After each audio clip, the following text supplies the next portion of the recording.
السلام علیکم ورحمۃ اللہ وبرکاتہ۔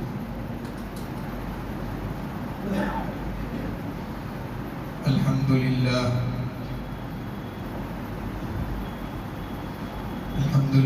نحمده ونستعینه ونستغفره ونؤمن به ونتوکل علیہ ونعوذ باللہ من شرور انفسنا ومن سیئات اعمالنا، من يهده الله فلا مضل له ومن يضلله فلا هادي له،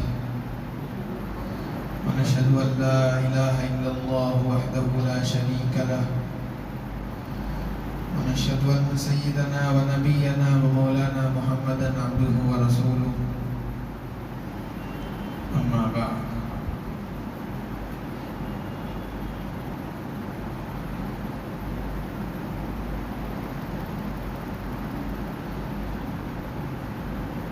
معزز سامعین کرام،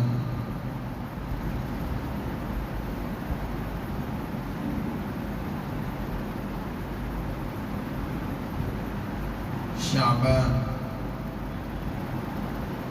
اسلامی مہینوں میں سے 8واں مہینہ ہے۔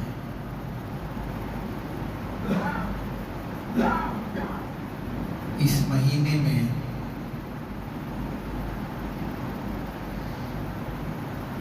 اللہ کے رسول صلی اللہ علیہ وسلم کے زمانے میں ایک خاص واقعہ پیش آیا تھا۔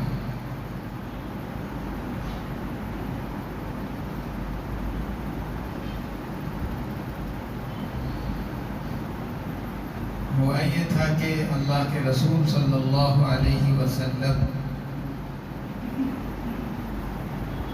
آپ کو اس بات کی اطلاع ملی تھی کہ کسی قبیلے والے دوسرے چند قبائل کے لوگوں کو لے کر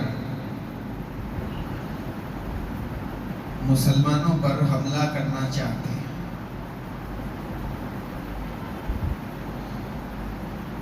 اور اللہ کے رسول صلی اللہ علیہ وسلم کو جب یہ بات معلوم ہوئی تو آپ صلی اللہ علیہ وسلم نے اپنے ایک صحابی کو اس خبر کی تحقیق کرنے کے لیے روانہ فرمایا۔ وہ صحابی رضی اللہ تعالیٰ عنہ اس قبیلے میں پہنچے اور وہاں پر جا کر کے اس قبیلے کے سردار سے بات کی۔ بات چیت کرنے کے بعد میں وہ صحابی رضی اللہ تعالیٰ عنہ واپس آئے اور اللہ کے نبی صلی اللہ علیہ وسلم کو بتلایا کہ یہ خبر صحیح ہے۔ وہ لوگ دوسرے چند قبائل کو اپنے ساتھ ملا کر مسلمانوں پر حملہ کرنے کی تیاری کر رہے ہیں۔ اللہ کے رسول صلی اللہ علیہ وسلم نے صحابہ سے بھی حکم فرمایا کہ تم بھی مقابلے کی تیاری کرو۔ یہاں پر صحابہ اکرام رضوان اللہ علیہم اجمعین کی تیاریاں بھی شروع ہو گئی۔ اللہ کے رسول صلی اللہ علیہ وسلم کا یہ معمول تھا کہ جب آپ سفر میں جاتے تو اپنے ساتھ اپنے ازواج میں سے کسی ایک کو ساتھ لے کر کے جاتے۔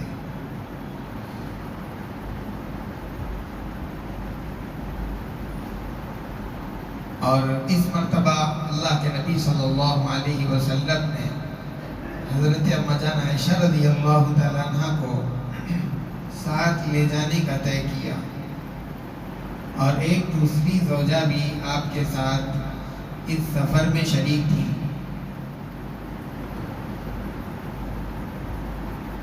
مسلمان جب تیار ہو گئے، پورا لشکر مدینے سے نکلا اور اس قبیلے والوں کے بالکل قریب تک پہنچ گیا،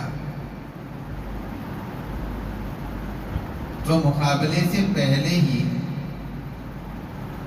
جو دوسرے قبائل کے لوگ اس قبیلے سے آ کر مل گئے تھے، جب انہوں نے یہ منظر دیکھا کہ مسلمان ان کا لشکر مقابلے کے لیے آ گیا ہے، تو ڈر کر کے وہ دوسرے قبیلے والے چلے گئے اور یہ قبیلے والے تنہا رہ گئے۔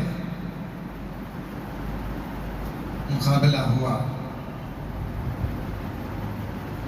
اس میں سے کئی 15 ان قبیلے والوں کو مارا گیا اور باقی بڑی تعداد کے اندر ان کو گرفتار بھی کیا گیا، اور مسلمانوں میں سے صرف ایک صحابی رضی اللہ تعالیٰ عنہ شہید ہو گئے،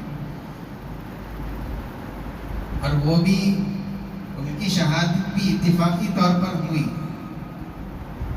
ہوا یہ کہ ایک انصاری صحابی رضی اللہ تعالیٰ عنہ، انہوں نے اس صحابی کو پہچاننے میں غلطی کی اور انہوں نے سمجھا کہ یہ اس قبیلے والوں میں سے ہے، اور انہوں نے ان کو مار دیا۔ اس ایک صحابی کے علاوہ دوسرے کسی صحابی کی شہادت اس سفر میں نہیں، اور وہ جو قبیلے کا سردار تھا وہ بھاگ گیا، کسی طریقے سے بچ نکلا۔ ان قیدیوں کو لے کر کے اللہ کے نبی صلی اللہ علیہ وسلم اور آپ کے صحابہ اکرام رضوان اللہ علیہم اجمعین جب مدینہ منورہ واپس آ رہے تھے، تو مدینہ منورہ سے کچھ فاصلے پر ایک مقام پر اللہ کے نبی صلی اللہ علیہ وسلم نے اپنے صحابہ کے ساتھ قیام فرمایا،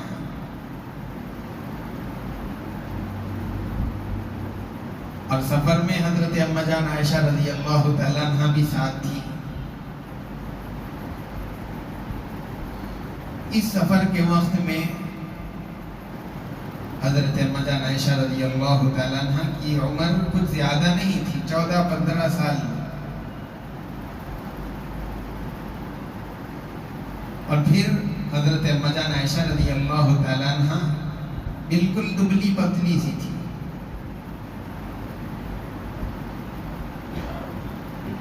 جب پڑاؤ ایک جگہ پر ہو گیا تو اپنی حاجت سے فارغ ہونے کے لیے حضرت اما جان عائشہ رضی اللہ تعالیٰ عنہ قافلے سے تھوڑا سا دور گئی تاکہ اطمینان کے ساتھ اپنی ضرورت پوری کر سکے، اور قافلے والوں میں سے کسی کی نظر نہ پڑ سکے، پردے کا پورا اہتمام رہے، دور جا کر کے اپنی ضرورت سے فارغ ہوئی۔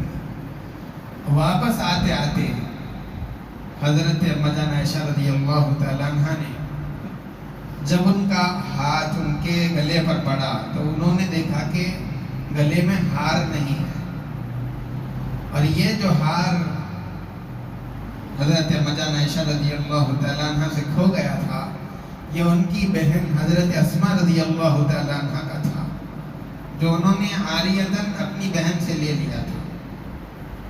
اب جب گلے میں ہار نہیں دکھا تو پریشان ہوئی، اور انہوں نے سوچا کہ ابھی واپس جا کر کے ہار کو تلاش کر لیتی ہوں اور واپس آ جاتی ہوں۔ یہ سوچ کر کے وہ واپس جہاں سے آئی تھی اسی جگہ تلاش کرنے کے لیے چلی گئی۔ وہاں جا کر کے تلاش کرنے لگی، اور کرتے کرتے کافی دیر ہو گئی، جس میں وقت زیادہ لگ گیا، اور ہار آخر میں مل گیا۔ لیکن ہوا یہ کہ یہاں پر اللہ کے نبی صلی اللہ علیہ وسلم اور آپ کے صحابہ اکرام مدینہ منورہ کے لیے روانہ ہونے کے لیے تیار بھی ہو گئے، اور اس زمانے میں عورتوں کے بیٹھنے کے لیے جو اونٹ کی پیٹھ پر باندھ دیا جاتا تھا، جس کو چاروں طرف سے پردے لگے ہوئے رہتے تھے، کجاوا، وہ عورتوں کے لیے انتظام ہوا کرتا تھا سفروں کے درمیان۔ اور حضرت اما جان عائشہ رضی اللہ تعالیٰ عنہ کے اٹھانے والے اس کو اٹھا کر کے، جب عورت اس میں بیٹھ جاتی تو وہ اٹھا کر لوگ اس کو سواری پر باندھ دیتے۔ اب حضرت اما جان عائشہ رضی اللہ عنہ کا وزن تو کچھ زیادہ اسی لیے جو صحابہ کرام رضوان اللہ علیہم اجمعین اس کجاوے کے اٹھانے پر مامور تھے، ان لوگوں نے سمجھا کہ اما جان اندر بیٹھی ہوئی ہیں، انہوں نے اس کو اٹھا کر کے اونٹ پر باندھ دیا اور وہ لے کر کے سارا قافلہ روانہ ہو گیا۔ اب یہاں حضرت اما جان عائشہ رضی اللہ تعالیٰ عنہ وہ اپنا ہار لے کر کے قافلے کے جگہ پر آتی ہیں تو دیکھتی ہیں کہ سارا میدان صاف ہے اور لشکر تو جا چکا ہے۔ اما جان عائشہ رضی اللہ تعالیٰ عنہ فرماتی ہیں کہ میں نے یہ طے کیا کہ قافلے کے پیچھے جانے کے بجائے میں یہیں پر بیٹھ جاؤں گی، اور جب یہ قافلے والے مجھے اپنے درمیان نہیں پائیں گے تو مجھے تلاش کرتے ہوئے یہیں پر آئیں گے، اس وقت مل جائیں گے۔ اور اللہ کے نبی صلی اللہ علیہ وسلم جب لشکر لے کر کے چلتے تھے تو آپ کا طریقہ کار یہ ہوتا تھا کہ ایک چھوٹی سی جماعت کو لشکر سے آگے بھیجتے تھے تاکہ وہ آگے کے حالات دیکھ کر کے پیچھے اصل جو لشکر ہے اس کو خبر کرتے رہے۔ وہ مختصر جماعت ہوتی تھی اور پھر درمیان میں سارے لوگوں کا لشکر ہوتا تھا، اور پیچھے چند لوگوں کی ایک جماعت اللہ کے نبی صلی اللہ علیہ وسلم طے کرتے تھے تاکہ لشکر کے چلے جانے کے بعد میں راستے میں جو کچھ کسی کا گرا پڑا سامان مل جائے، کسی کے چیز چھوٹ جائے تو وہ وہاں سے اٹھا لے اور لشکر میں واپس لا کر کے اس کو جمع کرائے۔ یہ پیچھے آنے والوں کی ذمہ داری ہوا کرتی تھی۔ چنانچہ حضرت اما جان عائشہ رضی اللہ تعالیٰ عنہ فرماتی ہیں کہ میں نے اپنی چادر لپیٹ لی اور وہیں پر لیٹ گئی، اور اتفاق یہ ہوا کہ حضرت اما جان رضی اللہ تعالیٰ عنہ کو وہیں پر نیند آ گئی۔ اب جو پیچھے آنے والی جماعت تھی اس میں حضرت صفوان رضی اللہ تعالیٰ عنہ وہ میدان کو دیکھتے ہوئے آئے۔ اچانک حضرت اما جان عائشہ رضی اللہ تعالیٰ عنہ پر نظر پڑی۔ اس وقت پردے کا حکم نازل ہو گیا تھا، لیکن پردے کے حکم کے نازل ہونے سے پہلے حضرت صفوان رضی اللہ تعالیٰ عنہ نے اما جان کو کئی بار دیکھا تھا، اسی لیے جیسے ہی نظر پڑی تو فوراً پہچان گئے کہ یہ تو اما جان ہے، اور پھر صرف اتنا کہا انا للہ و انا الیہ راجعون۔ جب یہ بات انہوں نے یہ الفاظ پڑھے تو اما جان عائشہ رضی اللہ تعالیٰ عنہ کے کان میں پڑتے ہی وہ اٹھ بیٹھی اور فوراً پردہ کر لیا۔ حضرت صفوان رضی اللہ تعالیٰ عنہ اپنی اونٹنی کو لا کر کے آپ کے بازو بٹھا کر پیچھے چلے گئے، اما جان اس پر سوار ہو گئیں، اور پھر حضرت صفوان رضی اللہ تعالیٰ عنہ لے کر کے حضرت اما جان عائشہ رضی اللہ تعالیٰ عنہ کو روانہ ہوئے اور مدینے پہنچ گئے۔ وہاں جا کر کے لوگ اپنے اپنے گھر چلے گئے۔ ایک زمانہ، ایک مہینہ گزر گیا۔ اما جان عائشہ رضی اللہ تعالیٰ عنہ کے ساتھ یہ جو واقعہ ہوا تھا، اس سے منافقین نے اس واقعے کے بارے میں کئی ایک باتیں پھیلائی کہ ان دونوں نے مل کر کے گناہ کیا ہے، اور حضرت اما جان عائشہ رضی اللہ تعالیٰ عنہ کو، جو کہ اللہ کے نبی صلی اللہ علیہ وسلم کی پاکیزہ زوجہ ہے اور سب سے چہیتی زوجہ ہے، ان کے بارے میں غلط فہمیاں پھیلانے کی لوگوں میں کوشش۔ اما جان عائشہ رضی اللہ تعالیٰ عنہ فرماتی ہیں کہ مجھے اس واقعے کے بارے میں اور اس طرح کی باتیں جو شہر میں ہو رہی تھی اس بارے میں مجھے کوئی علم نہیں تھا، لیکن گھر پہنچنے کے بعد میں بیمار ہو گئی، اور اللہ کے نبی صلی اللہ علیہ وسلم گھر آتے تھے اور دوسروں سے میرا حال معلوم کرتے تھے، مجھ سے نہیں پوچھتے تھے۔ تو اللہ کے نبی صلی اللہ علیہ وسلم کی یہ بدلی ہوئی جو عادت تھی، سابقہ بیماریوں سے الگ جو آپ کا میرے ساتھ معاملہ ہو رہا تھا، اس سے مجھے بڑی تکلیف ہوتی تھی، اور مجھے وجہ سمجھ نہیں آتی تھی کہ سابقہ بیماریوں میں کبھی جب میں بیمار ہوتی تو اللہ کے نبی صلی اللہ علیہ وسلم میرے پاس آتے، محبت سے پیش آتے، میری طبیعت پوچھتے اور میرا بہت زیادہ خیال رکھتے تھے، لیکن اس مرتبہ جب میں بیمار ہوئی ہوں تو اللہ کے نبی صلی اللہ علیہ وسلم گھر میں آتے ہیں، گھر کے دوسرے افراد سے میری طبیعت پوچھتے ہیں، مجھ سے زیادہ بات نہیں کرتے۔ اللہ کے نبی صلی اللہ علیہ وسلم کے اس طرز عمل کی وجہ سے پریشان ہوئی۔ بالآخر انہوں نے اللہ کے نبی صلی اللہ علیہ وسلم سے اجازت مانگی کہ آپ اگر اجازت دیں تو میں اپنے والدین کے گھر جانا چاہتی ہوں تاکہ میری وہاں پر اچھے سے دیکھ بھال ہو سکے۔ اللہ کے نبی صلی اللہ علیہ وسلم نے فرمایا کہ اگر تمہیں پسند ہے تو جاؤ۔ حضرت عائشہ رضی اللہ تعالیٰ عنہ اپنے والدین کے یہاں حضرت ابوبکر رضی اللہ تعالیٰ عنہ کے مکان پر آ گئی۔ وہاں پر بھی حضرت اما جان عائشہ رضی اللہ تعالیٰ عنہ کے ساتھ اس واقعے کے اور اس طرح کی باتوں کے بارے میں کوئی تذکرہ اور کوئی چرچا اپنی بیٹی سے نہیں کیا گیا، نہ ان کو بتایا گیا۔ ایک مہینہ گزرنے کے بعد، چونکہ اس زمانے کے اندر گھروں میں بیت الخلا نہیں ہوتے تھے، لوگ اپنے شہر سے باہر دور جگہ پر جا کر کے اپنی ضروریات سے فارغ ہوتے تھے، تو اس زمانے میں بھی عورتیں دن نکلنے سے پہلے رات کے اندھیرے میں صبح اپنی ضروریات سے فارغ ہونے کے لیے گھروں سے باہر جاتی تھی۔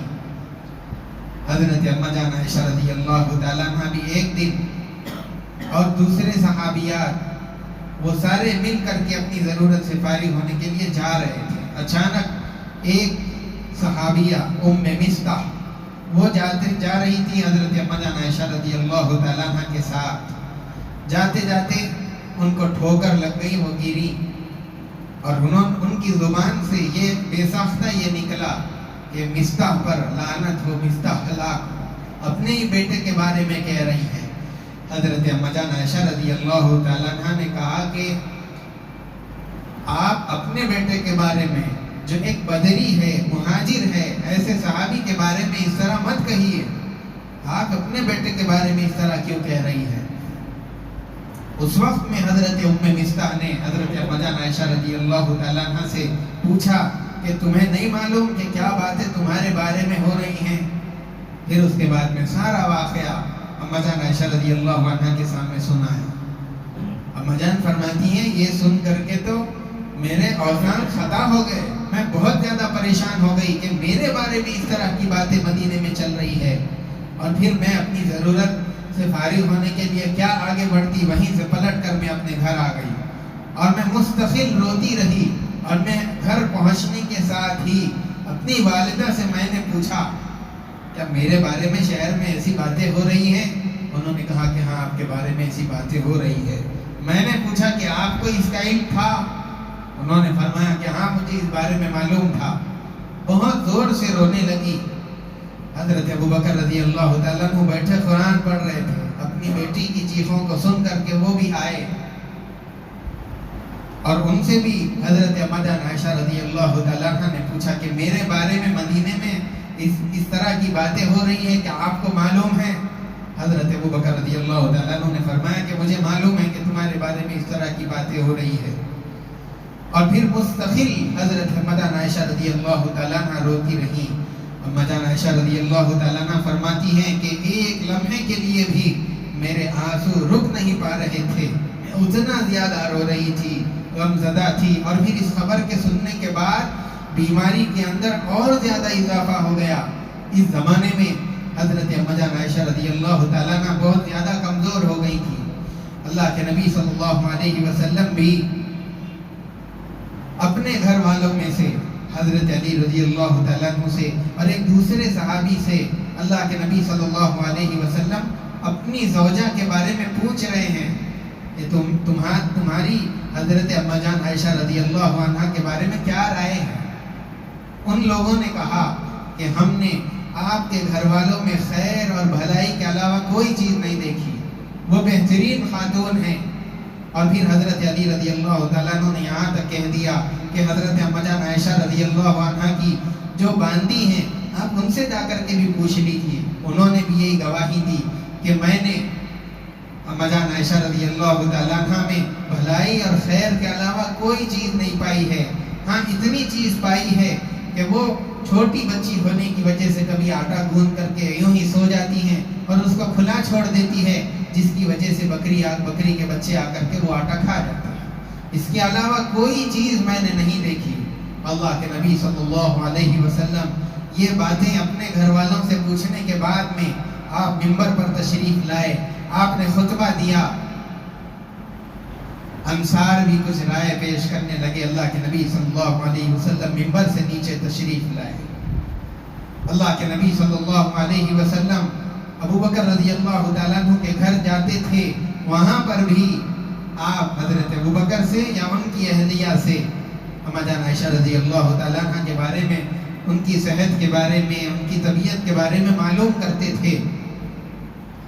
ایک دن اچانک اللہ کے نبی صلی اللہ علیہ وسلم حضرت اما جان عائشہ رضی اللہ تعالیٰ عنہ کے پاس سیدھے آ کر کے قریب میں بیٹھ گئے.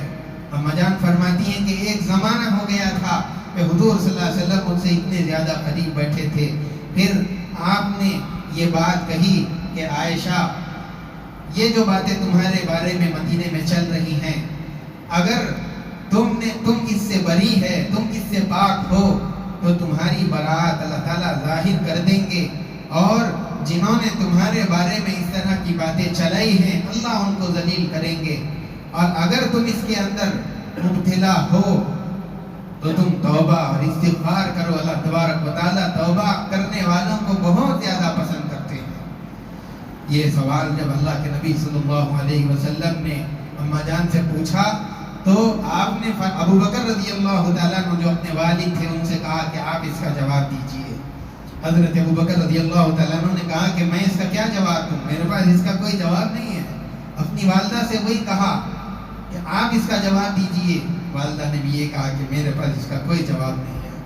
حضرت اما جان عائشہ رضی اللہ تعالیٰ عنہ نے خود ہی اللہ کے نبی صلی اللہ علیہ وسلم سے بات کرتے ہوئے فرمایا کہ اس پروپیگنڈے کی وجہ سے جو لوگوں نے مدینے میں میرے خلاف میں چلایا ہے اور جو باتیں میرے بارے میں لوگوں نے پھیلائی ہیں، اس کی وجہ سے لوگوں کا ذہن ایسا بن گیا ہے کہ اگر میں کہوں کہ میں اس سے بری ہوں اور میں اس سے پاک ہوں تو آپ لوگ ماننے کے لیے تیار نہیں ہوں گے.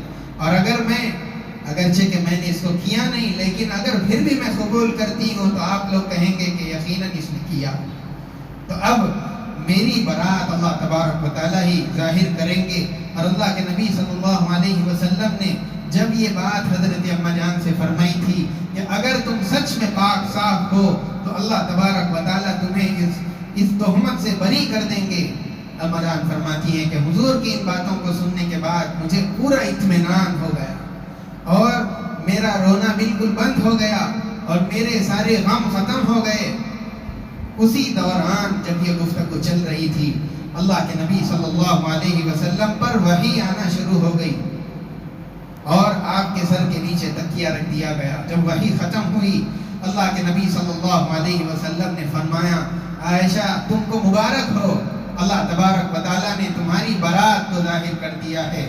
تم اس بات سے جو مدینے کے اندر تمہارے خلاف میں چلائی گئی ہے تم پاک ہو، تم اس سے بری ہو، تم اس کے اندر ملوث نہیں ہو.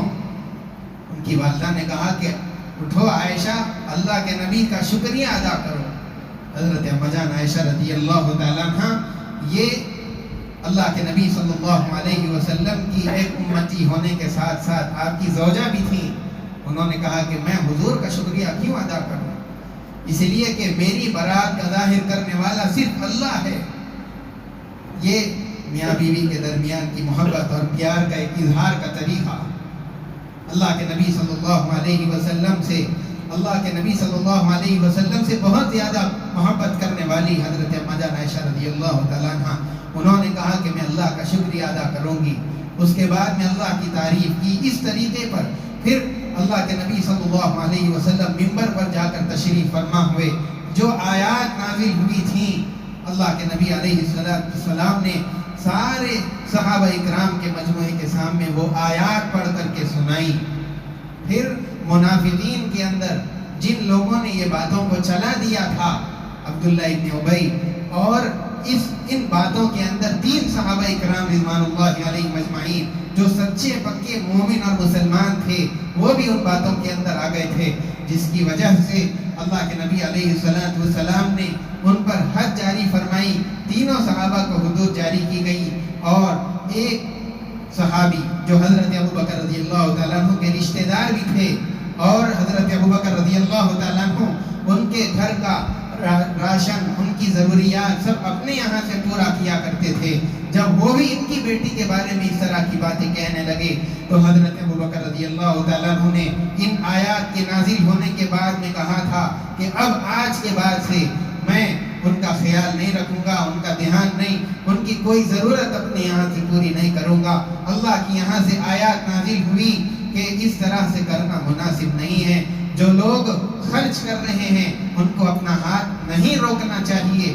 یہ آیات جب حضرت ابوبکر رضی اللہ تعالیٰ عنہ کے لیے نازل ہوئی تھی تو حضرت ابوبکر رضی اللہ تعالیٰ عنہ پہلے اس صحابی اور اس رشتہ دار پر جتنا خرچ کرتے تھے، ان آیات کے نازل ہونے کے بعد دوگنا اور دوہرا خرچ کرنے لگے۔ یہ صحابہ کرام رضوان اللہ علیہم اجمعین تھے۔ اس واقعے سے مسلمانوں کو چند اسباق ملتے ہیں۔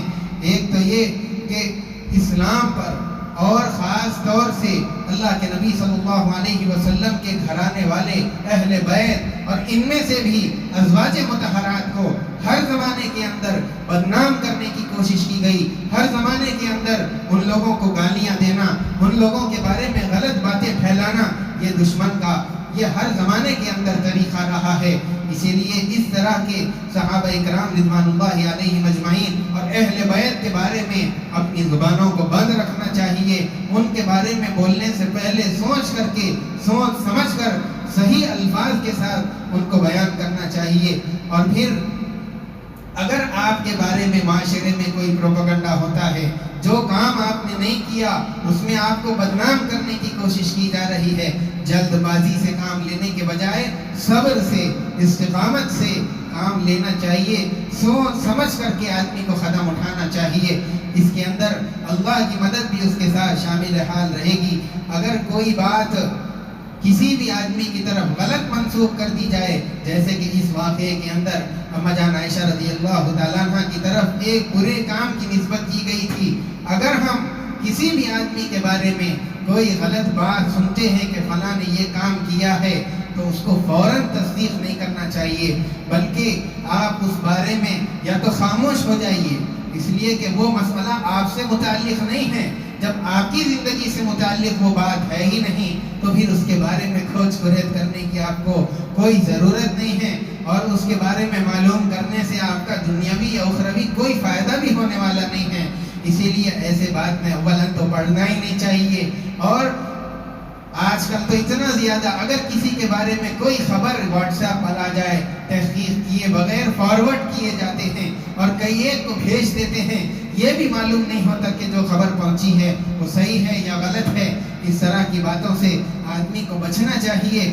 آدمی کے جھوٹا ہونے کے لیے صرف اتنا کافی ہے کہ وہ کسی بھی خبر کو تحقیق کیے بغیر آگے بڑھاتے جائے اور آگے پھیلاتے جائے۔ اس لیے ہر مسلمان کو اس سے احتیاط رکھنا چاہیے، اور جب کوئی مصیبت، کوئی پریشانی اور کوئی مصیبت والے حالات جب آپ کے اوپر آ جاتے ہیں، اس میں خاص دعاؤں کا اہتمام اور اللہ پر کامل یقین اور توکل ہونا چاہیے۔ اور جب آزمائش کے مواقع پر ہم دعا کریں گے تو فوراً ضروری نہیں کہ قبول ہو جائے اور اس کے نتائج ظاہر ہو جائیں۔